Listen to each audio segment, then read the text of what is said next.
Então, quando nós entendemos que boa vontade para com todos, essa expressão de boa vontade é a bonomia, é a bondade.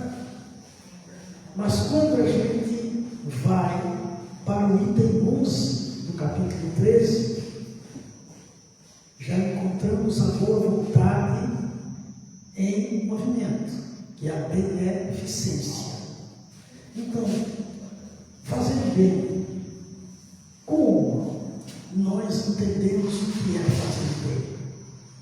Jesus tantas vezes nos disse que nossa virtude ativa devia ser fazer o bem que gostaríamos que fosse feito a nós, ou fazer todo o bem que gostaríamos que fosse feito a nós.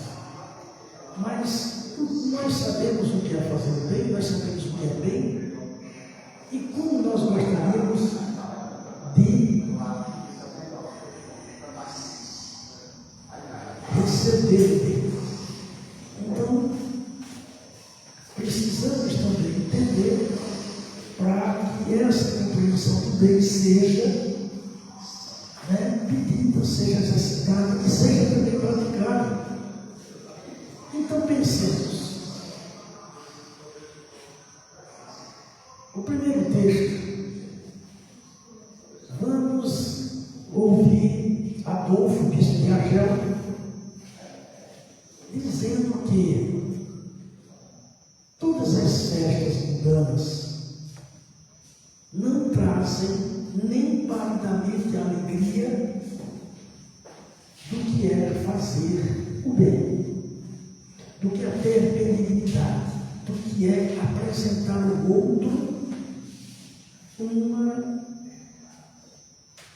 reserva de esperança. E ele nos apresenta isso de uma maneira muito clara. Quando diz que na natureza, por exemplo, quando o outono tira as folhas das árvores e desveste as plantas, aquele cenário nos parece melancólico, triste, desafiador. E a esperança renasce com a primavera. Então ele nos convida a que nós sejamos a primavera na vida de alguém.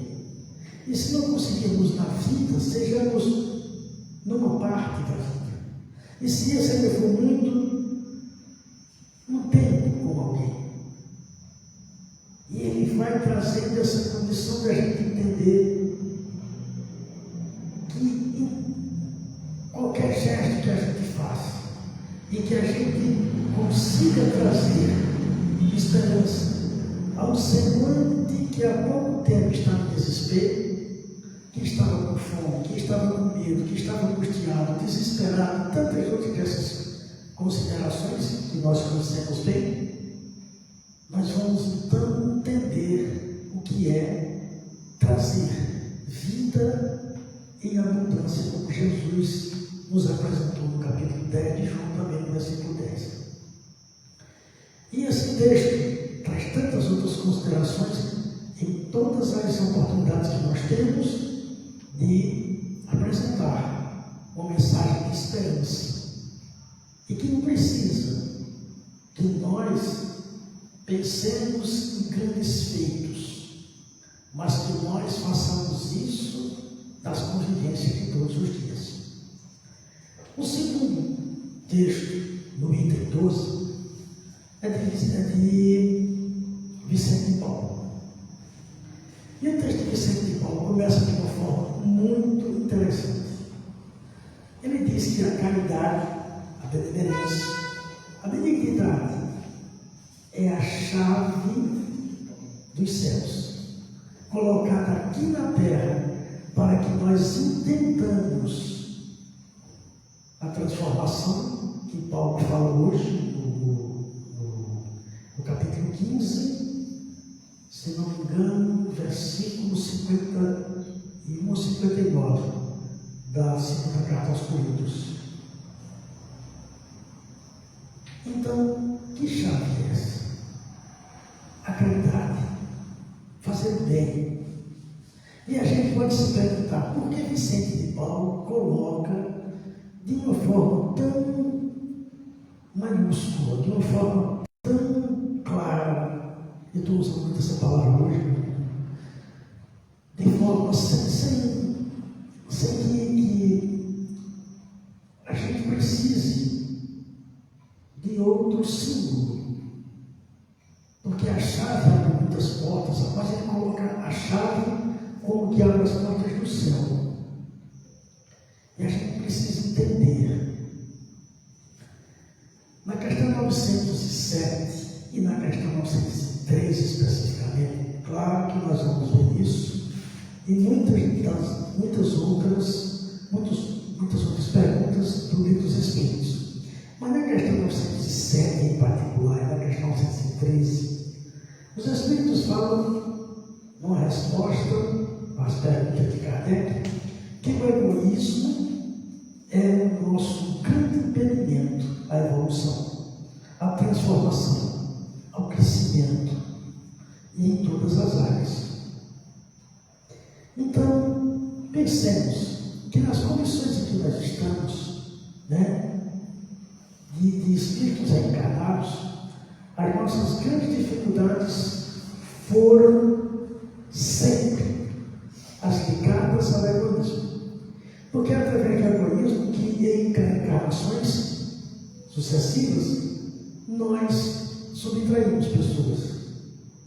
Nós mentimos, nós iludimos, nós enganamos, nós de alguma forma distorcemos o que o outro falou. Tudo aquilo que Jesus disse ao jovem rico, lembrando da questão do jovem rico, que procurou Jesus e disse: bom mestre, o que deve fazer para ganhar a vida eterna? E Jesus disse: não adulterarás, não cobiçarás, não cometerás homicídio, honra teu pai e tua mãe.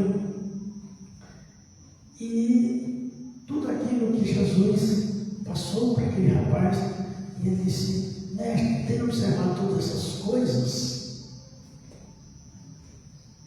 desde a minha mocidade. Então, Jesus nos apresenta de várias formas a mesma orientação. Então, todas as vezes que nós utilizamos o egoísmo, e esse egoísmo, nas suas escalas, machucou alguém, nós estamos ouvindo a consciência dizendo: é natural que venha um escândalo, mas ai daquele por quem venha um escândalo. É natural que haja os desafios da vida, porque nós estamos aqui para aprender.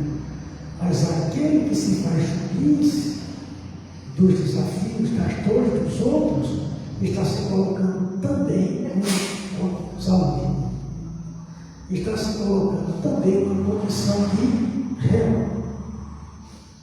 Então, quando Vicente de Paulo vem dizer que essa é a chave, ele está dizendo: nós caímos em encarnações sucessivas pelo egoísmo. Precisamos agora praticar o amor. Precisamos agora o altruísmo, a benevolência, a benignidade, tantos nomes bonitos, e que Jesus veio nos sintetizar dizendo que as leis dos profetas se resumiram em amar a Deus sobretudo e ao próximo como se ama a si mesmo. E no texto 13, no item 13, já no texto de Cáritas diz que essa oportunidade que nós estamos tendo de reencontrar pessoas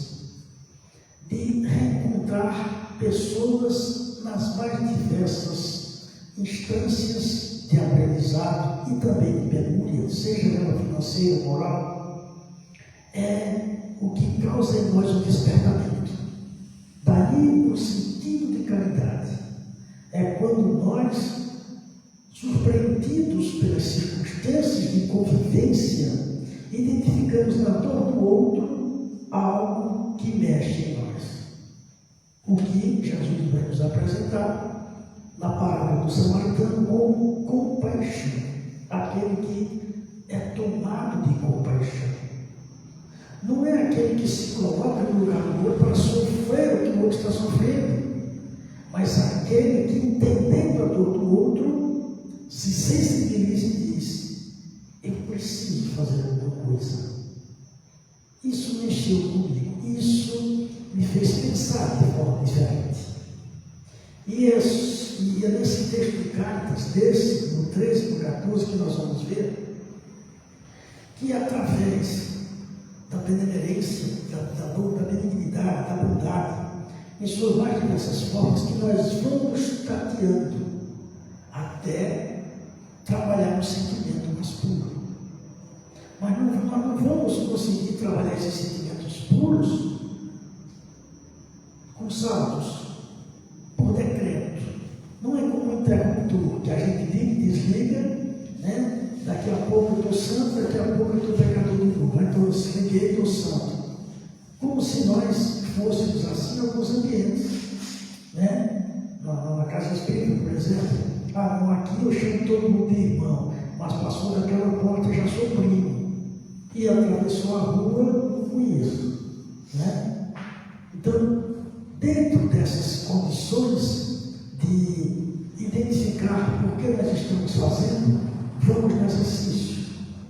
E esse exercício fala do meu discernimento. Porque, como no texto 1, a gente vai lembrar que Adolfo disse que não há alegria na terra, nem em festas, nem comemorações, como aquela praticada pela caridade. Não é que não tem alegria na terra, é que nenhuma alegria da terra, e é interessante entender, não é alegria na terra, é da terra, das coisas materiais. Não tem alegria como nós sentimos pela prática da caridade.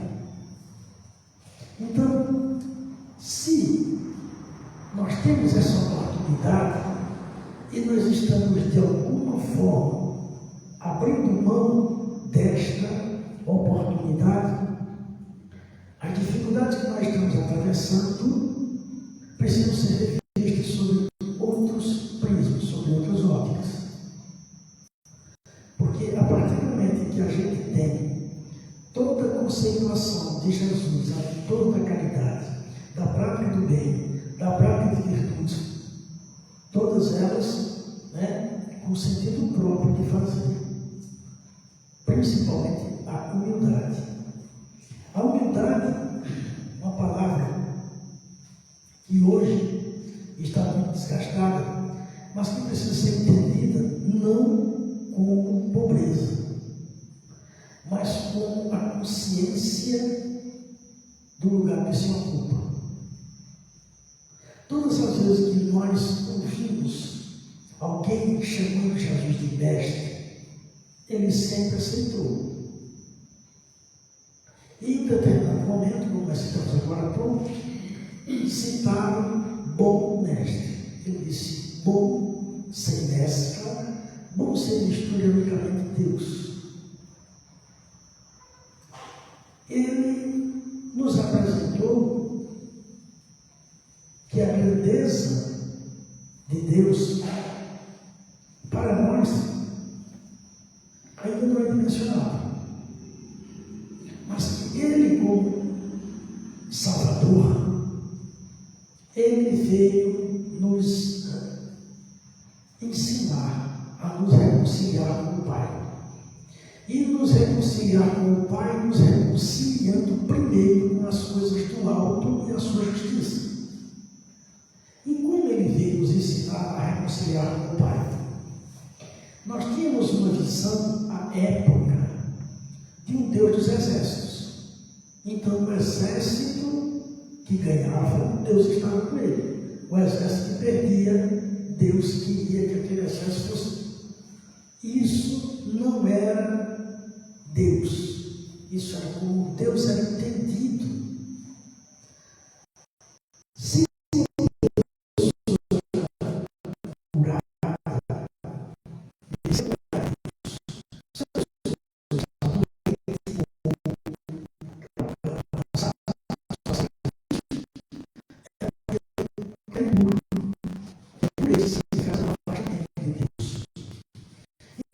veio, em primeiro lugar, falar de que não era criador apenas, era um pai.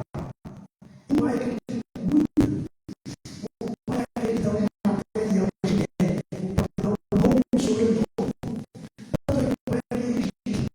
Hoje, graças a Deus. Mas o pai é regido, mas não existe Deus como filhos. Deus ensinar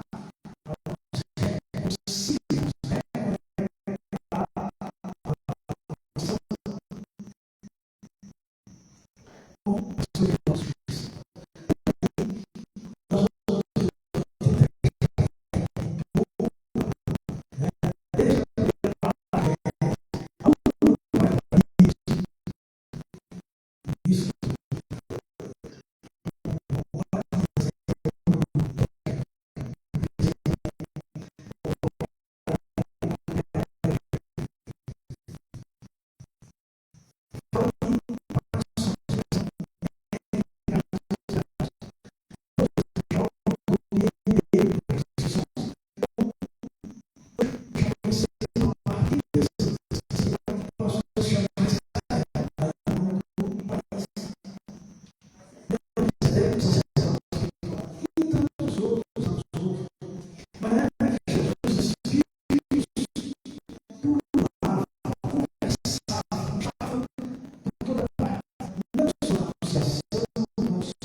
São devidos em igreja.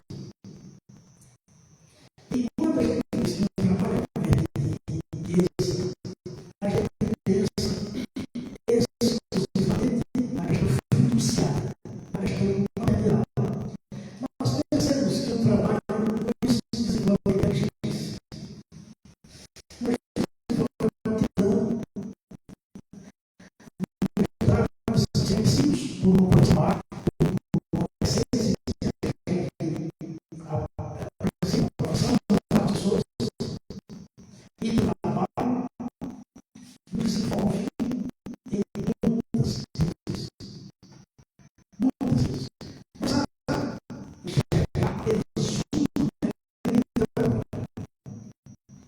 Então, muita pessoa preocupação útil do bem, trabalho, nós podemos também fazer pegar. E como a gente entramos, né, no item 15, Espírito que nós temos a oportunidade de cada trabalho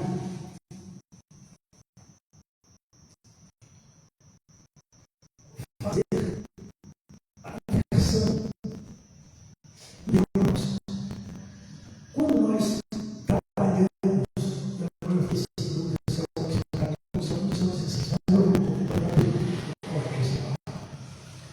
quando nós estamos trabalhando e podemos converter o fruto do nosso trabalho em valores, convertamos o valor em ajuda. Porque ninguém come dinheiro, por mais rico que seja, ninguém come dinheiro.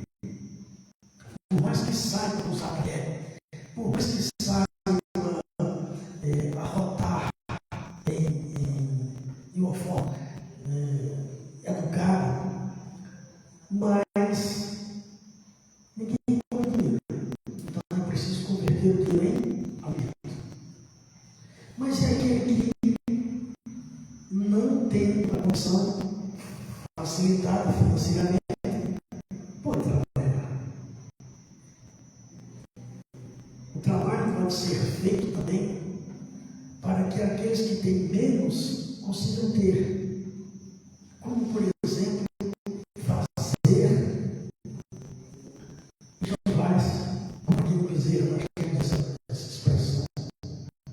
Nós podemos participar da sua, os sábados, da evangelização infantil, aos sábados.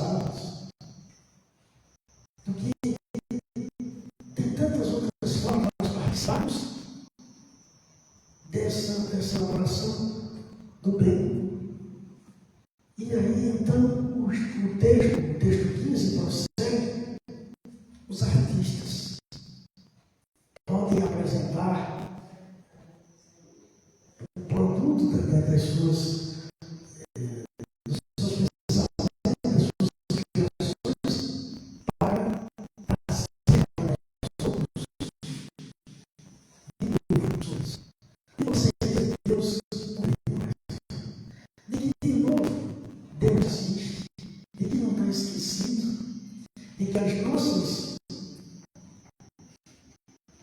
nossos aprendizados momentâneos nem sempre estão sendo entendidos como um aprendizado útil, porque estamos nos fixando apenas na dor e não na informação que está trazendo.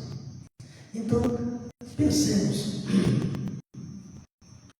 no capítulo 15 de Lucas. Jesus nos conta 3 parábolas, do dracma perdido, da ovelha perdida, e a partir do versículo 10 até o versículo 30 sobre o final. E já no finalzinho, quando ele diz assim, e um dia o filho caiu em si e disse: nenhum serve para nascer na casa do meu pai. E a gente pensa, o que é que essa palavra, o que é que essa frase, o que é que esse filho tem a ver com Deus? De que nenhum filho é tratado assim na casa do pai, nenhum servo é tratado assim, como imaginemos nós que somos filhos. E por que então nós estamos naquela condição? Levantamos, agradeçamos o aprendizado, a informação que é dolorosa, mas é abençoada, porque a informação transforma. E dentro dessa informação, nós não precisamos guardar a dor, precisamos guardar apenas o que ela tem em comum. É como quando nós éramos crianças,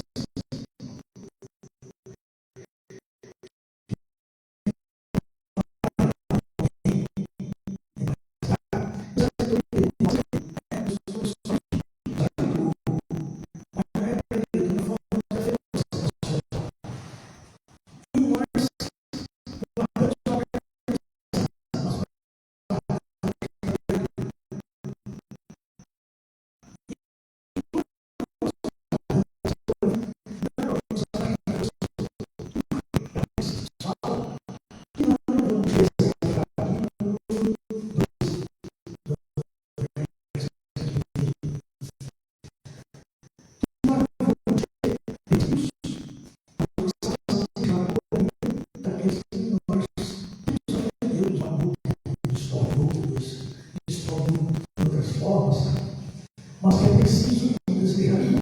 Por quê?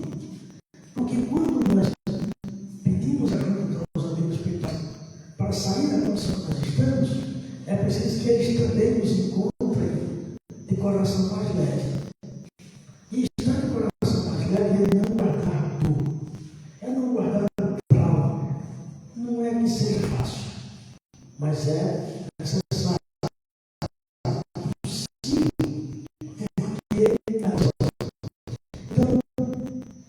Vamos ver no item 16, que Jesus sempre nos passou todas as informações de uma maneira muito lúcida, muito adorável, sem uma repreensão, sem um constrangimento.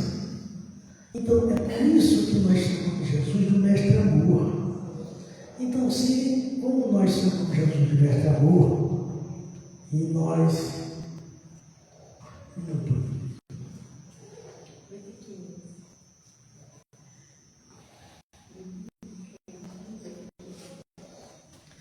E como nós chamamos Jesus de mestre amor, e ele nos fala de uma maneira tão doce, tão gentil, tão carinhosa, tão cuidadosa, tão amável, ele não traria uma informação que não fosse a verdade. E onde é que nós vamos ver isso? Nós vamos ver isso. A resposta Deus nos serve para apresentar a verdade. Então, se nós temos esse conjunto de virtudes, dos amores, dos seus graus mais elevados, nós não encontramos mais ninguém. Encontramos sim.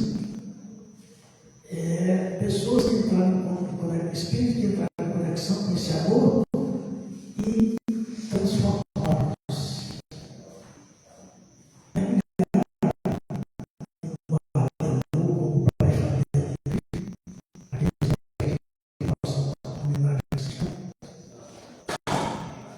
Então,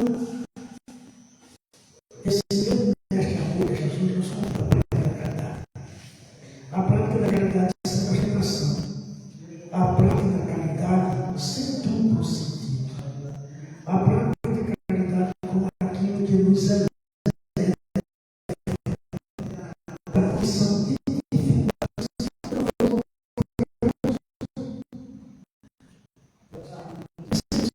toda essa materialidade é a falta de espiritualização. E o que é que nos materializa? O egoísmo, a vaidade. Vamos ver isso na questão 858 e 859, a verdade do Espiritismo. Que a função do Espiritismo é fazer com que o egoísmo seja extirpado da terra.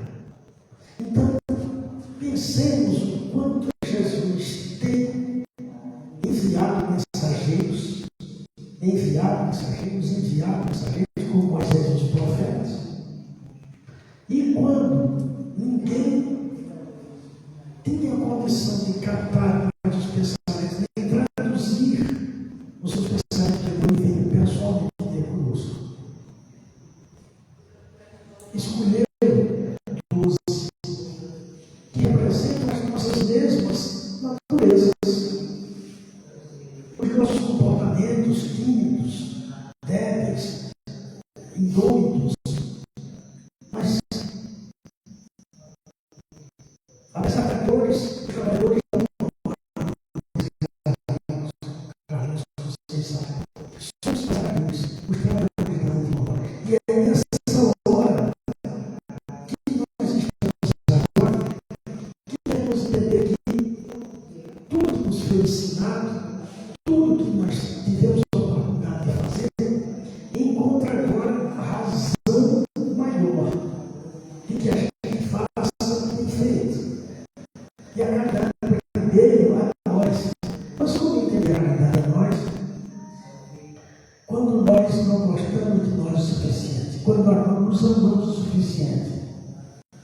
E eu demorei muito tempo, não é ter entendido, mas demorei muito tempo entender o que é gostar de mim, o que é me amar, o que é me respeitar.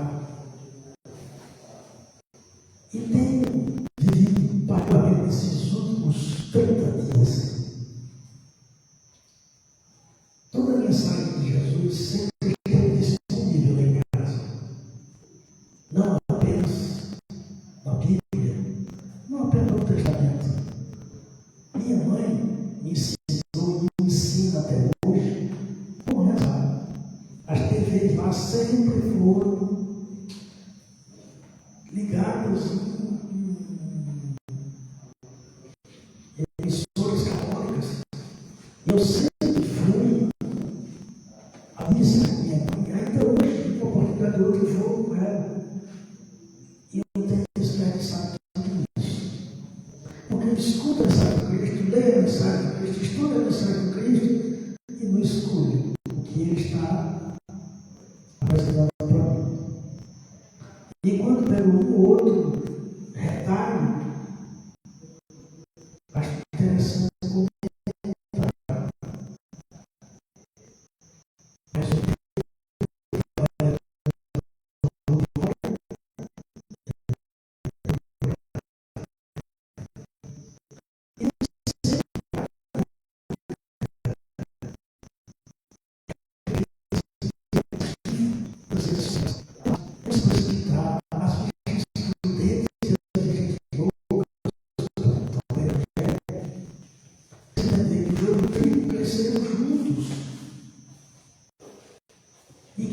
na ceia. Mas Jesus nos diz também, no capítulo 22,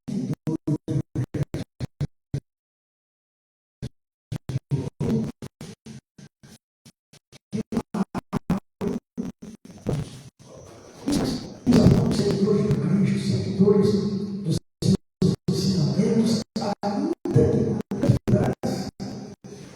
não podemos estar nas mãos ruins, não podemos estar virtual, não podemos proceder, não podemos olhar para trás, porque esse é o momento de nós darmos os frutos que nós sentimos muitas vezes que as sementes ficaram mais no caminho, os pais vieram comer, outras caíram dentro dos adórios, outros dentro dos pedregulhos, teve uma semente que já veio